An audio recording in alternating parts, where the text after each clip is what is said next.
Hello, friends, and welcome to another edition of the Happy Half Hour.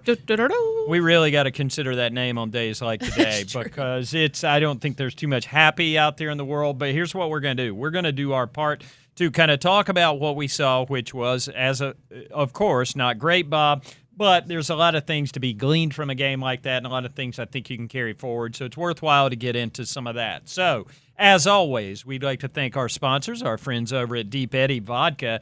You can push that button on the big screen behind me and enter the Deep Eddy Vodka Sweet Sip Sweepstakes. I'm getting even better and better at that look at you. as the weeks go by. Between now and October 26th, you can go to Deep Eddy's website, create your ideal game day cocktail using Deep Eddy Vodka, and you, my friends, could win 2 tickets to the Deep Eddy Suite at the November 9th Panthers-Saints game.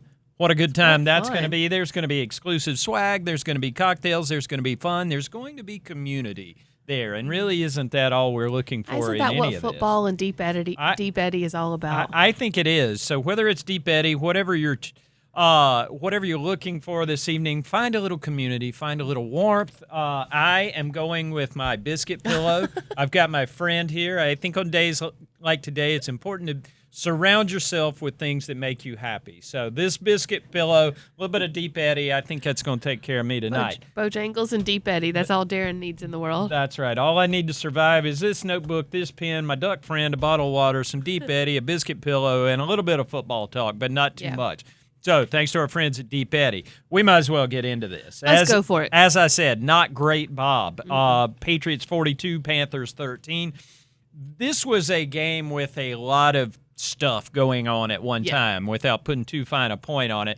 But one of the things that I took away from that game, and I think it's lost in a lot of the conversations, because if you listen to Dave Canales' press conference earlier today, if you tune into Dave on Panther Talk tonight, you'll hear a lot of these themes. He keeps getting asked about, are you going to do this? Are you going to do this? You're going to change this person? Are you going to fire this person? Are you going to change quarterbacks? Are you going to change schemes? Dave is not getting stuck at this 30,000-foot level of football right now. What he's drilling into is some of that granular stuff, and there's a lot of it with this game. I mean, in his press conference today with the reporters, I mean, he talked about specific things. He wasn't talking about, I don't believe in our entire defensive structure. He was talking about Shaw Smith-Wade knows instead of punching at that ball, he's supposed to wrap, the second guy's supposed to punch. Mm-hmm. He, rather than talking at length about keeping whatever player on the roster at this particular point, he talked about Trevor Etienne. You inside the 5, let that roll into the end zone. If it does stick at the 1, we'll play from there. Otherwise, know where you're at, look around. There are teaching moments. And, I mean, I think that's kind of endemic of Dave's whole mindset is he's always looking for that teaching point. He's always looking for the specific football stuff rather than the great big philosophical stuff, and he's looking to get back to work. And frankly, that's the only thing that's going to fix this. And Dave also, we talk about this so much during the offseason, and you hear players mention it a lot at the end of last year, is they've realized one thing about their head coach. Dave Canales is the same person every day. Win, lose, draw, he's going to come in to kind of be the same person, the same upbeat, positive, but also just, demanding those little things be done right. He's not going to make any sort of emotional decisions. Even in the past, when you think there might be some made, he's actually you see in hindsight he was looking ahead. He had a plan here, and so it takes time to build a program. They're currently in year 2. Yesterday was an obstacle in that. What do you learn from it? That's going to be the most important thing going forward this week. Right. And as I thought about this game, you sleep on it, you watch one like that, you experience it, you fly home. And you think about it, the big picture, if you want to look at big picture of what happened yesterday, was the Carolina Panthers entered this season making a conscious decision to keep 12 rookies on the roster out of their 53. I mean, nearly a quarter of the roster, over 20% of the roster, and guys who had never played in the NFL before. When you are young, you're going to run into mistakes. When you are young on purpose, you acknowledge that those mistakes are going to come. Mm-hmm. When you are young on purpose and then get hurt, you become even thinner than you were to begin with in a hurry. And we saw that happen yesterday. there is such a, what's that chaos theory, the butterfly in the Pacific. The butterfly effect? Yeah. The butterfly on the coast of Africa causes a hurricane in the Atlantic. No doubt. That's kind of what happened, and the best example of it was first play of the game when David Moore gets hurt and is out for the rest of the game. David Moore getting hurt doesn't necessarily have anything to do with special teams problems down the line, because when he's a frontline wide receiver, when he's starting the way he was Sunday, he's not part of the special teams plan that much. But when David Moore goes out on play one, Bryson Tremaine becomes a part of the starting offense. When Bryson Tremaine becomes part of the starting offense, Bryson Tremaine can't be part of the special teams on 80% of the special teams plays the way he has been all this season. When Bryson Tremaine's not out there, there's a spot where somebody new is covering punts and kicks.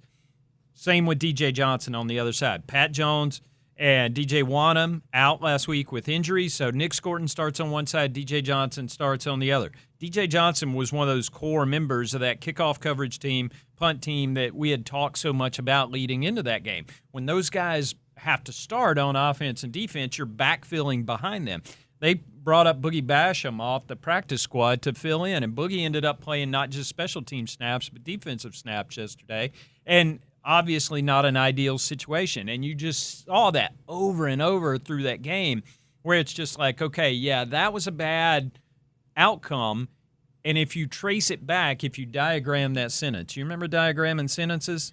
Vaguely. Is that a thing it's you almost millennials did in school? Yes, we did. I blocked it from my memory. That's all right. There are valuable lessons to be learned by getting granular on specific things.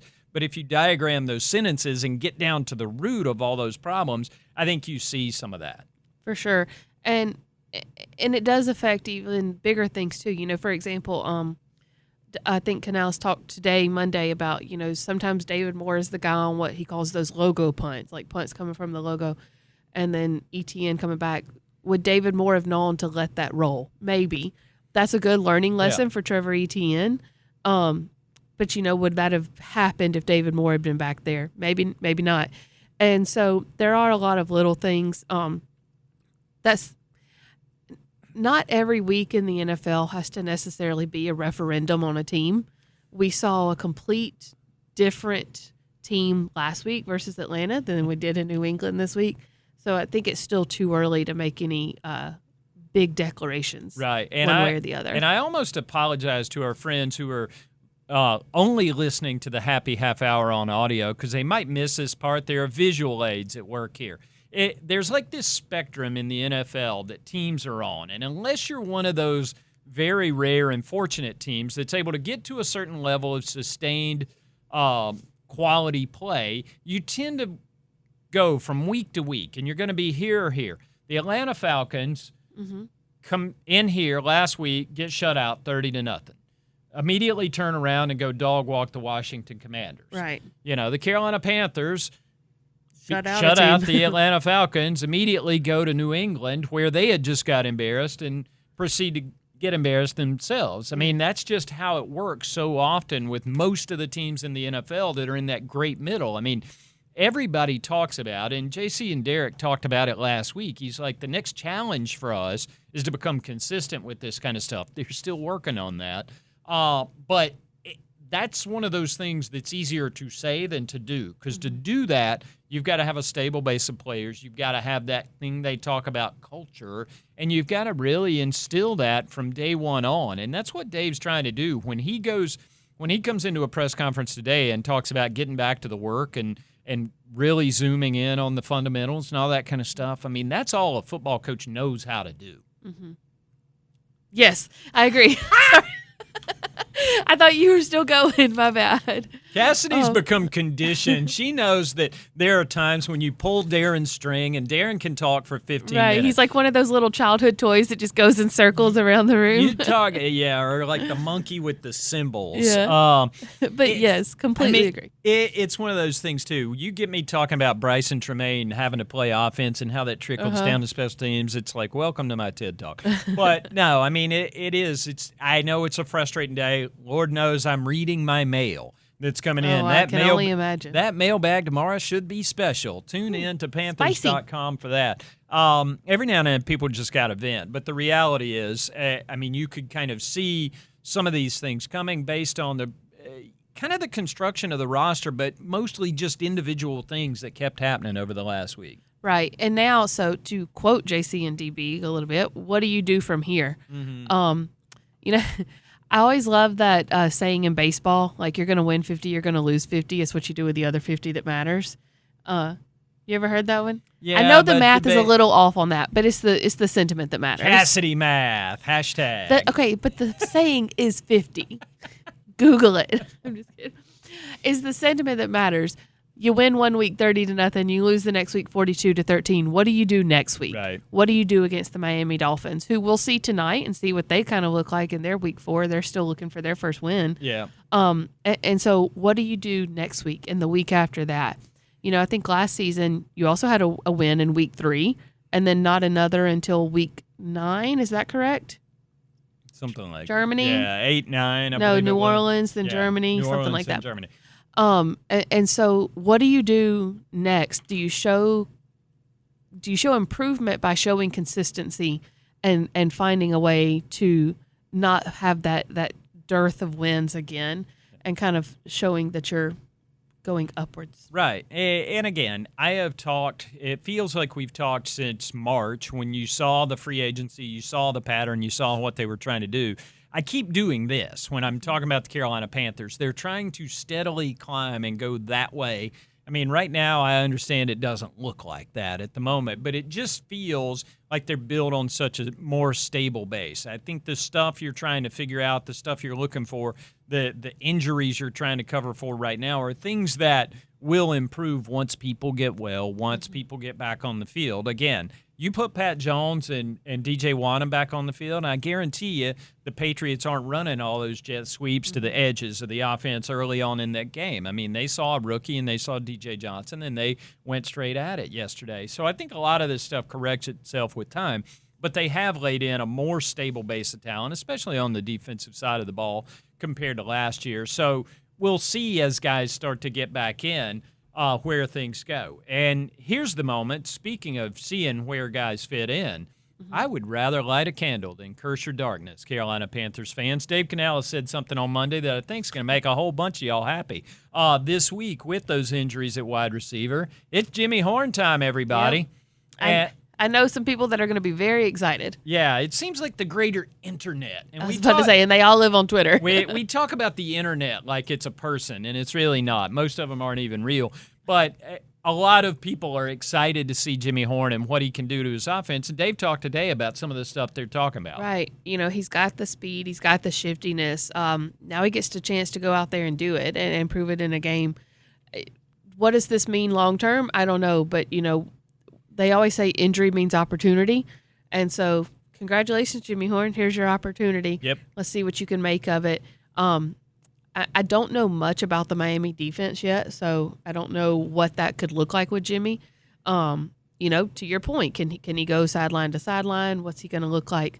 I'm very interested to watch this game tonight between Miami and New York, just to kind of get a better idea of what this team is coming in here next week. And you're going to curl up with a glass of Deep Eddy and your biscuit pillow, aren't you?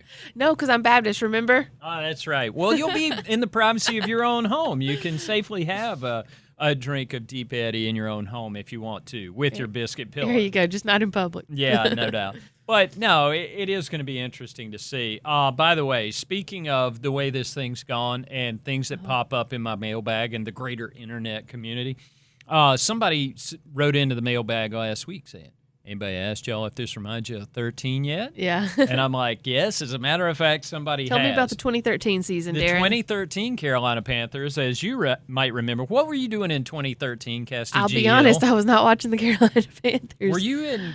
I was out of college by then. You were out of college, okay. That would have been my first full year covering the Florida Gators. That season was interesting because they were coming off a year where they finished number 3 in the country. They just missed the championship game because this was back during the years of the BCS. This was no playoffs. They just missed the championship game, so they were a little bitter. And then they come back that next year, and it all falls apart. At one point, they got beat by Georgia Southern.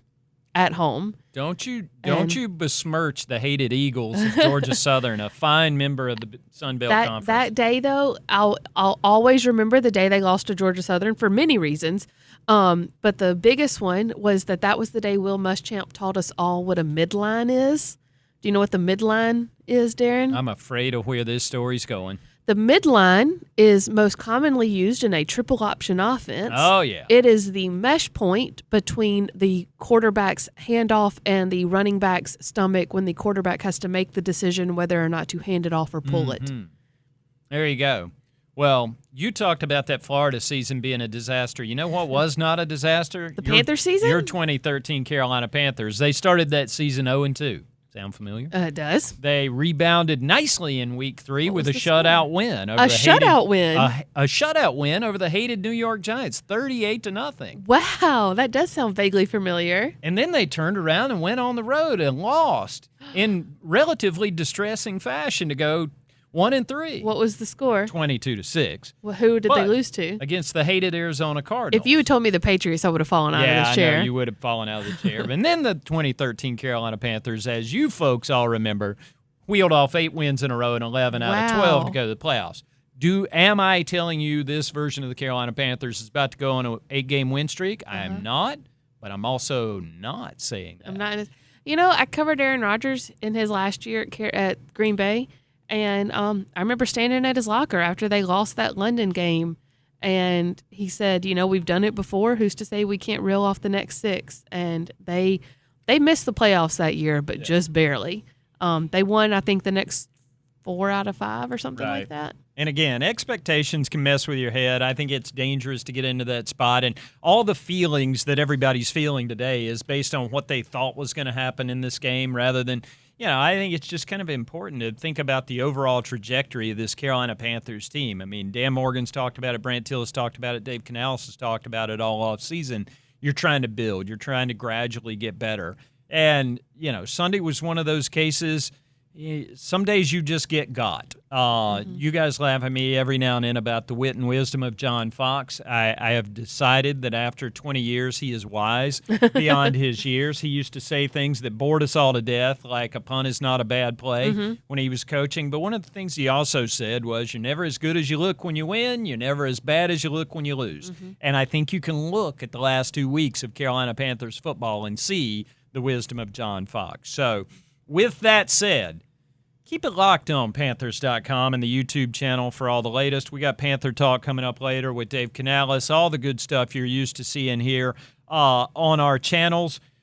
We're here for you. We know today was not a great one. We know yesterday was not a great one. But the next time we see you, we're going to be on to Miami. Yeah. We're going to be talking about Charlie Tuna or something like that. And we'll get on. Is that the mascot's name? Yeah, as far as you know. Okay. As far as you know, Charlie Tuna is at the Miami Dolphins. These young people, I don't know what to do with them. So, all right. For all our friends here in the studio, for our friends at Deep Eddy Vodka, Podcast Matt behind the board, for our duck friend, for my biscuit pillow, and again, for that Deep Eddy, may come in handy tonight. We'll see y'all Thursday on the Happy Half Hour.